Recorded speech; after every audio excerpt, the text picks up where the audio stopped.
sinasabing lasing. Pag basta lokohin ni Brian si Lenny. Ayan. Straight to the point, sabi mo sa kanya. Yari ka ngayon. Kahit ko kain lokohin si Siyempre, Lenny. kahit kilala kita. Bait naman si Lenny. Ano na tayo, dos? Aray. Huwag na matador. Ayaw, matutulog ako. Ayaw na, pre. Huwag mo na ano yun. Mamaya mabunas pa dito eh, no? Hindi mo, ganun. Si Junjun, no? Adis ka na tayo, Jis. Marami akong babanggain pag niloko yun. Basta pag tao talagang minahal mo ng loob. Basta pag minahal mo, mahalin mo. Puso ang umiral. Huwag mong lokohin. Lagain, no? Ang puso, kaya nanay Makita ka. ko lang na may Bakit may- kayo may dalawa tao lang na nagmamahalan? may kasama babae. Iba na tingin mo. Kunwari, amad lang ang tata, ang nanay. May umad lang si ano. Kaya mo ba akong Si ipagtanggol Mariano sa mga... Porfirio.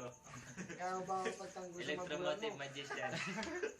Kung sa magulang ko, kaya tayo ipagtanggol, di ba? Si Brian. Pero pag sa magulang mo, kaya mo ba ako ipagtanggol? Oo.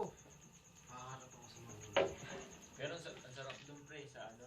Sa Kaya Latita. pag nagkaanak na, Talagang, sabi ko nga, tay, sa Yan bakasyon, na. doon ako kay Latita para manaba ako. Sarap ng pagkain doon, putya. Kaya nga lang, Ay nga ang ano ko yun. talagang kapalit mo lang talaga, gising ng umaga. Kasi alas 4 pa lang, nasa